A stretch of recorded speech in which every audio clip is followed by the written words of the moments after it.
Тросбангорын гишүүдээс энэ тэмдэг хүргэе. Тэгэхээр нөхөө амын эрүүл мэндийг хамгаалах, хүнсний аюулгүй байдлыг хангах гэдэг юм уу, энэ үднээсээ бол бас энэ одоо баяжуулалтын хууль одоо хуульчлах, энэ эрх зүйн орчныг бий болгох, за баяжуулсан хоол хүнсийг одоо зохицуулах нь бас эрх зүйн орчны асуудал бол ер нь зайлшгүй шаардлагатай юм асуудал хаа гэж бид нар үзэж байгаа. За ер нь бидний одоо юу гэдэг өмнөх одоо хоол хүнсэндээ хэрэгэлдэг энэ практикээр аваад үзэхэд бол яг өнөөдрийн одоо бидний мэдлэгийн түвшин бол одоо яожуулсан давс гэдэг юм уу те, за баяжуулсан гурил гэдэг юм уу, иймэрхүү хэмжээнд бол ойлгогдоод байгаа. За би ер нь зүгээр одоогийн бас ажлын хэсгээс бас нэг яг энэ эрх зүйн орчны шаардлагын талаар та нар манаас дэлгэрэнгүй мэдээлэл бас нэг өгөөтгөөж. За ер нь энэ эрх зүйн орчинг бий болгосноор одоо бас бид нар одоо энэ баяжуулсан бүтээгдэхүүн үйлдвэрлэгч нарт, за дээрээс нь бол иймэрхүү бүтээгдэхүүн импортлогч нарт бол тодорхой болсон олон улсын стандарт норм журмыг бол бид нар бас бий болгоно гэж ерөнхийдөө бол хараад байгаа. Тэгэхээр өнөөдөр одоо яг Монгол улсын хэмжээнд баяжуулсан бүтээгдэхүүний үйлдвэрлэл эрхэлж байгаа одоо хичнээн тооны бол аж ахуйн нэгжүүд маань бол бас байгаа вэ. За хоёр дахь нь бол ерөн зүгээр импортоор орж иж байгаа бүтээгдэхүүн ер нь хэдэн хувьд нь одоо бас баяжуулсан бүтээгдэхүүнүүд бас нь орж ирж байгаа бол энэ дээр бас нэг тоо судалгаа статистик юм байдаг болов. За ер нь яг энэ олон улсын одоо энэ стандарт норм журам хэтрүүлсэн гэдэг юм уу, эсвэл хүний бид одоо сөрөг нөлөө үзүүлэх үстэй тийм хэмжээний одоо бүтээгдэхүүний импорт гэдэг юм уу, ийм үйлдвэрлэл бол ер нь одоо өнөөдөр бас яг ямар төвшөнд байгаа бол аюулын тэр харанга бэлтгэр хэмжээнд очсон байна уугүй юу те.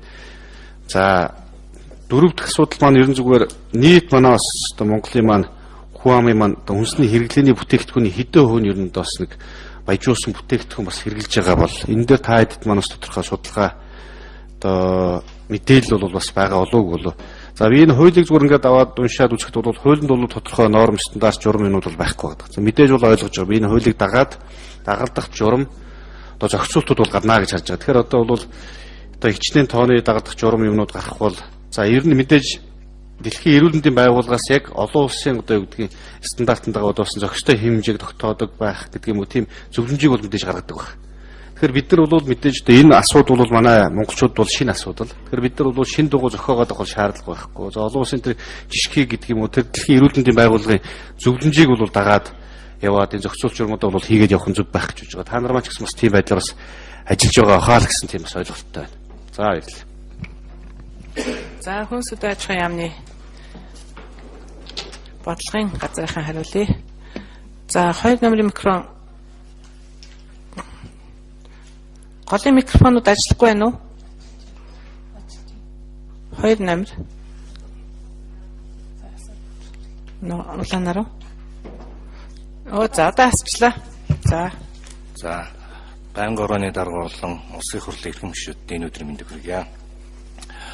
Хүнс үдээж хөнгөлдөрийн яамнаас ерөөдөө энэ хүнсийг баяжуулах талаар, эрх зүйн орчныг бүрдүүлэх талаар бас тодорхой судалгаанууд дээр ажиллаж байгаа. Энэ дээр бас эрхэм гишүүдийн өргөн барьсан хуулийн төсөл дээр тэмцэлэг үзүүлэлтэд ажиллаж байгаа. Ерөөдөө Монгол улсын хэмжээнд одоогийн байдлаар Апохуйзад компани сайн сүү гэдэг сүү витаминаар баяжуулах, төмөн шууд гэдэг аж ахуйн нэгж одоо өндгийг сэлэнээр баяжуулах эхний орлогууд хийгдээд явж байгаа. Энэ манаас чааш тус одоо бид бүхний одоо дэлхийн нийтээр одоо өсөглөн гэдэг, далд өсөглөн гэдэг энэ шимтэж хэллээ хүнсээр баяжуулах энэ орлого ихнээсээ хийгдээд явж байгаа. Чааш тус хийгдээд энэ хүү эрх зүйн орчин бүрдүүл чааш хийгдэх боломж нь бүрдээд явна гэж харж байна. Тэгээд юуны шаардлага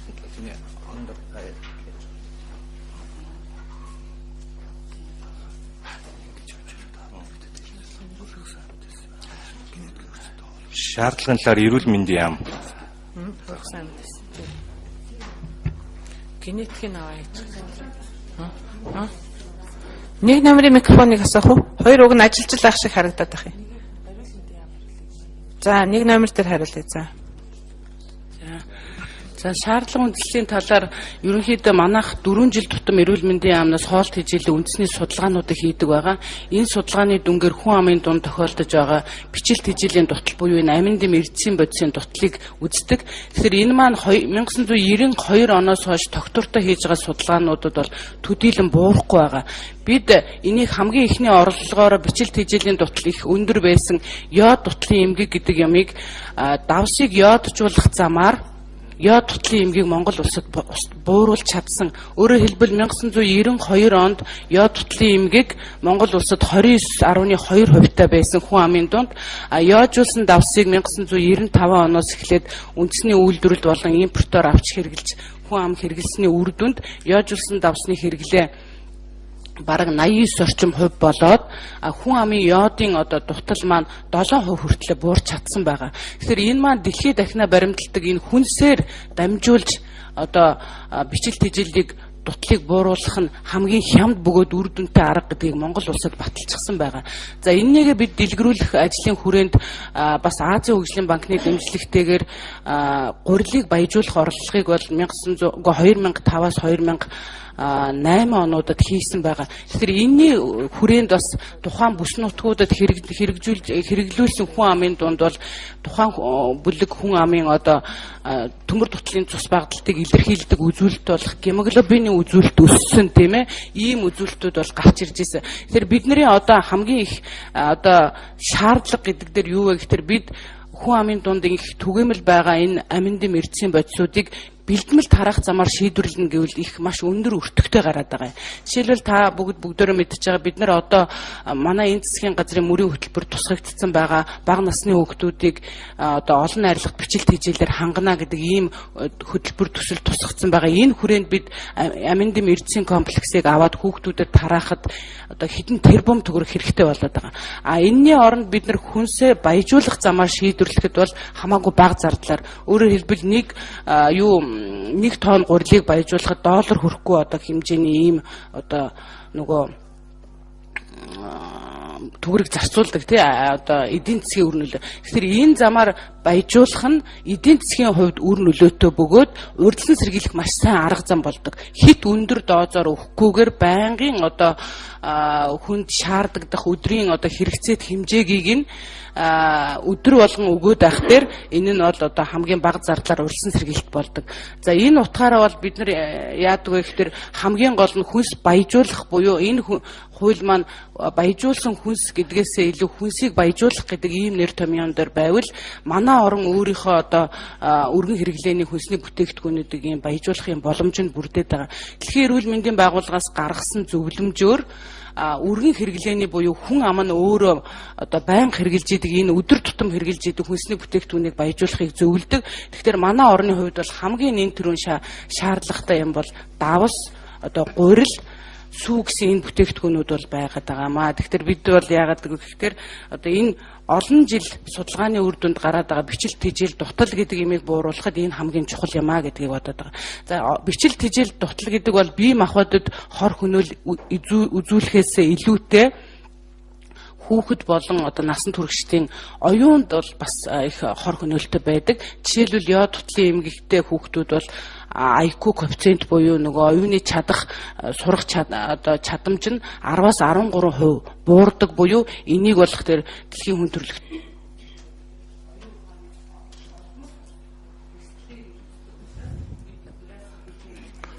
За тийм байна.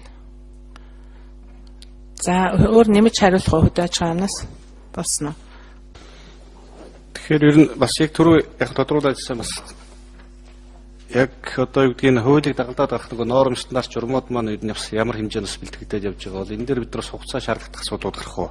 За мэдээж би бас түрүүнээс хэлээд байгаа дэлхийн эрүүл мэндийн байгууллагын зөвлөмжийг гэдэг юм уу тэндээс гаргасан норм стандарт журмыг гэдэг нь бид нар бол мэдээж дагаад яваад ингээд их зүйтэй авч хараад байгаа. Ер нь манайд өнөөдөр байгаа нөхцөлд яг ийм бүтээгдэхүүн гэдэг юм уу за эсвэл нөгөө талаасаа би зүгээр сөрөг талаас нь хараад байгаа. Яг ийм баяжуулсан бүтээгдэхүүнээр юу гэдгийг тухайн тэр норм стандартыг нь хэтрүүлсэн гэдэг юм уу хүний бие сөрөг нөлөө үзүүлэх тийм бүтээгдэхүүн үйлдвэрсэн байна уу эсвэл импортлсон байвал тэрэн дээр бид нар тавигдах хяналт юмнууд маань ер нь бас хэр хэмжээнд байгаа бол боловсон хүч маань хэр байгаа бол тоног төхөөрөмж маань хэр байгаа бол энэ талаас одоо энэ бас бид нар ер нь хэр бэлтгэлтэй байгаа вэ? За хоёр дахь нэг асуулт нь ер нь зүгээр яг ийм эрэг талаас одоо ийм одоо баяжуулсан бүтээгдэхүүн үйлдвэр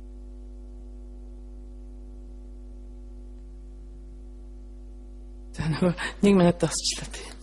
За хүн сүдэн ажлын яамны за нэрээ хэлээд хариулчих. За нэг номер дээр. Нэг номерын микрофон. За.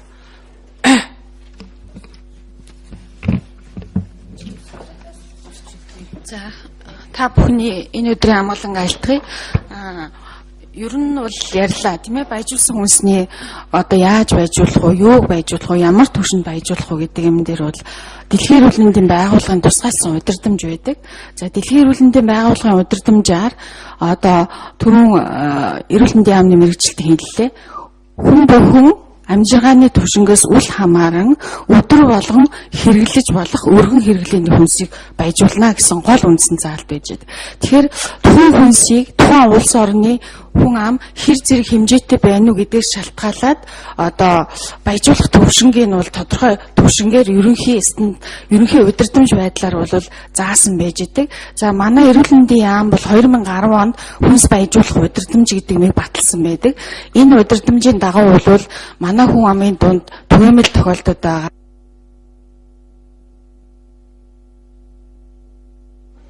Нэг номерын микрофон. Энэ микрофонууд маань өнөөдөр жаахан таарах ажиллаад байна. 3 төрлийн хүнсний бүтээгдэхүүнийг ямар түвшингээр баяжуулж болох вэ гэсэн ерөнхий удирдамжийг бол заасан байж байгаа. Тэгэхээр одоо жишээлх юм бол монголчууд бол хоногт дунджаар бол 240 г гурил хэрэглэдэг гэд энэ гурилын хэрэглээтэй холбогдуулаад одоо баяжуулах бүтээгдэхүүнийг ямар хэмжээгээр хийж болох вэ гэдэг юмыг бол тодорхой заасан байж байгаа. За одоо мөрдөж байгаа энэ давс яажуул яд тутлаас сэргийлэх тухай хуулиуд бол хуулийн дагуу хэрэгжүүлгүүднээс бол стандарт байгаа. Яажуулсан давсны стандарт. За энэ стандарт маань юутай холбогдсон байдаг вэхээр манай хүмүүсийн хоногийн давсны хэрэглээтэй уялдуулаад яодынх нь хэмжээг ямар байх вэ гэдэг юмыг стандартчил заасан байж байгаа. Хэрвээ хууль батлагдлаа гэхэд бол хэрэгжүүлэх дүрм тухайн хүнсний бүтээгдэхүүний ямар түвшингээр баяжуулах вэ гэдэг юмыг бол тусгайлсан журам стандартаар бол зохицуулах боломжтой. Асуусан сая төмөлөн шүү.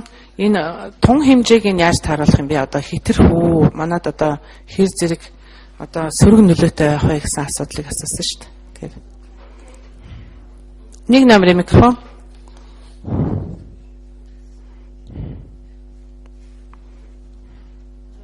За одоо жишээлх юм бол одоо яажуулсан давс гэж бид бол хэрэглээд 10 гаруй жил болж байна тийм ээ. Тэгэхээр давсыг йодоор баяжуулахад бол йод гэдэг элемент маань бол хүний биед хоригдлогддог. Ямар нэгэн байдлаар бол хүн давсыг бол их хэмжээгээр хэрэглэдэг. Тэр утгаараа бол баяжуулах хүнсийг бол энэ утгаараа зохицуулж яасан байдаг. Ямар нэгэн байдлаар йодын илүүдэл 10 гаруй жилийн дотор бол яажуулсан давс хэрэглээд илүүдсэн байна гэсэн үр дүн байхгүй байгаа. Бид бол бас гурилыг баяжуулах одоо 78 жилийн нэг төсөл хэрэгжүүлсэн туршлагатай энэ гурилыг баяжуулах тэр төслийн үед бол баяжуулсан гурилын стандарт гэдэг юм баталж ирсэн. Энэ стандартын дагуу хүн 4 дахин илүү хэмжээгээр ердийн үеийнхээс гурилыг эзэн ч гэсэн ямар нэгэн байдлаар илүүдэл юм уу хордлого үүсэх ямар ч эрсдэлгүй гэж эрдэмтдийн тооцоо байж идэг. Тэгэхээр баяжуулсан хүнс хэрэглээд амин дэм эрдэсийн илүүдэлд хүрэх эрсдэл бол бараг байхгүй гэж мэргэжилтний зүгээс хэлж байгаа. За баярлалаа. Тэгэхээр тодорхой одоо стандартуудыг баримтлах нь шүү дээ тий. Хүнс бүх төрлийн одоо эрдэс амин дэмийн стандарт байх нэ. За ундраа гишүүн тодруулж хариулъя гэж байна. Гишүүний асуулт бол бас их чухал асуулттай. Тэгэхээр баяжуул хүнсээ түгээмэл хэрэгэлдэг хүнсний нэр төрлөө баяжуулж яснаар хүн амынхаа ихэнх дийлэнх хувийн энэ шим тэжээлийн дутагдлыг нөхөж нийтийн эрүүл мэндийн асуудал бол энэ маш чухал байгаа. Тэгэхээр Монгол улсын хөгжил хүн сая эрүүл мэндийн яамнаас ч гэсэн хэлж гин хүн сүдэж аж ахуйнаас хэлж гин энэ ялангуяа ирээдүйд хойч болсон залуучууд хүүхдүүдийн хувьд бие бэлтрийн болон оюуны хөгжлийг хангахад энэ хүнс тэжээлийн баяжуулалт бол маш чухал үүрэгтэй. Гэхдээ нөгөө төгөр бас бид юунаас анхаарах хэрэгтэй бэ? Тодорхой амин дэм эрс баялагийг бол хэтрүүлсэн дооз гэж байдаггүй гэдгийг судлаачид илэрхийлсэн байна. Тэгээ тэр судалгаануудыг бас үзэж танилцсан байгаа. Олон улсны түвшний экспертүүдийн бас судалгааны дүнг бол уншиж танилцсан, энэ талаар судалж ярилцсан. Энэ ажлын хэсэгт орсон бүрэлдэхүүний нэлээд хэсэг хувь нь тэр нарийн мэргэжлийн хүмүүсийн танилцуулсан илтгэлийн хуралд бол сууцгаасан. Тэг бүгдээрээ бол нэлээд сайн асууж хариултууд авсан байгаа. Тэгэхээр тодорхой жишээлбэл витамин D яажуулсан давсгийн энэ илүүдэл бол байхгүй гэсэн тэгж судалгааны дүн гардаг юм байна. Гэхдээ жишээлбэл төмөр дутагдах бол маш их аюултай. Жишээлбэл ялангуяа жирэмслэх магадлалтай эмэгтэйчүүд, ургийн хөгжил, энэ төмрийн бэлтгэл уух юм уу, төмөртэй хоол хүнс хэрэглэх бол зайлшгүй шаардлагатай байгаа юм. Тэгэхээр ургийн оюун санааны, мэдрэлийн систем ингээд энэ гол юмнуудын хөгжилд бол төмөр зайлшгүй хэрэгтэй. Гэтэл яг илэгний эмгэгтэй хүмүүсийн хувьд төмөр илүүтгэх нь бол аюултай. Тэгэхээр энэ бид харахад бол бид нар одоо хүн амынхаа 95% хэрэгцээ шаардлагыг бодох ёстой юу? Эсвэл яг энэ эрсдэлтэй хүмүүсийг яаж хамгаалах вэ? Тэгэхээр төмөр дутагдал бол маш их аюултай. Илүүдэл бол цөөхөн хүний хувьд бол эрсдэлтэй. Тэдгэр хүмүүсийг одоо эмчилж байгаа эмнэлэг хяналтанд байгаа эмнэлгийн байгууллага эмч мэргэжилтнүүдийн тусламжтайгаар энэ төмрийн илүүдлээс сэргийлэх чиглэлээр бас тэр хүмүүсээ боловсрал олгох ёстой. Тэгэхээр олон нийтийн боловсрал аль талдаа чухал байна. Тэгэхээр энэ өөрөд нь асууж байгаа дээр Дэлхийн эрүүл мэндийн байгууллагаас гаргасан зөвлөмжийн хүрээнд тэдээс одоо амин дэмний төрөл болгоноор гаргасан заалтуудыг яг тэр гайдлайн одоо хүрээнд хэмжээнд нь л энийг баяжуулах хэрэгтэй бол илүүч биш, дутууч биш. Тэгэхээр сая хөдөө аж ахуйн яамнаас ч гэсэн хариуллаа. Тодруулахад бол гол эрсдэл яг манай тухайд бол төмөр дээр гэхдээ илэгний эмгэгтэй юм уу тодорхой цөөхөн өвчин эмгэгтэй хүмүүсийн хүрээнд байгаа юм. Тэгэхээр тэрийг бол эрүүл мэндийн байгууллагууд анхааралтай авч энийг бас анхаарч тусгаалan зохицуулах хэрэгтэй.